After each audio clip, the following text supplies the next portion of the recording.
is a great side view of Montana Bigfoot in Yellowstone National Park, and we were talking about droughts on the West Coast and how that affects Bigfoots. But you had another point you wanted to make? Well, I just wanted to say, the reservoirs are down extremely low. I mean, in some places, over 100-year lows in some of these reservoirs.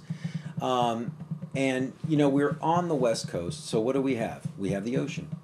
So, down in Southern California, there are plans to start up some of these desalination plants so that we can start pulling in ocean water and turning that into fresh water. That's going to become a necessity. And when they talk about toilet to tap, when they talk about taking toilet water and they go through these processing plants, they can now purify that water down and send it right back to you to drink. That's reality. And if people turn their nose up at that, that is reality. That's where we're living today. That's what's happening to us now. But aren't we already drinking water like that? I really don't think we are. Well, they're using that water for irrigation. Those are the purple pipes. Well, I always thought that people said that in the drinking water, it's contaminated with like antidepressants and birth control products because... Well, I think they had experimented with it, but it hasn't been put to use. But why is water in San Diego considered bad then? What's in it? Just the way it naturally is cured or naturally stored. But they don't have any process to... Well, they must have some kind of process. They're trying to purify the water in San Diego. I think they're doing the toilet to tap thing. They're trying to go through that process now. But prior to that, you mean we just drank out of a reservoir? They do some kind of...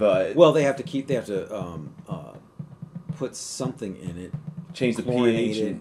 And test it to make sure it's potable. But beyond that, it's just rainwater, reservoir water.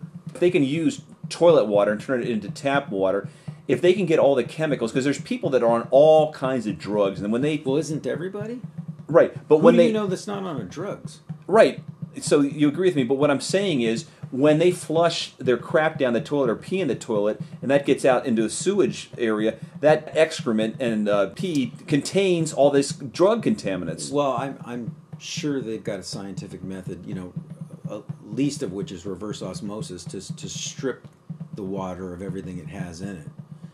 If they can take, defecation and urination out of the water to make it clean enough for you to drink. Which begs the question, why does bottled water sell so well if they're doing such a good job?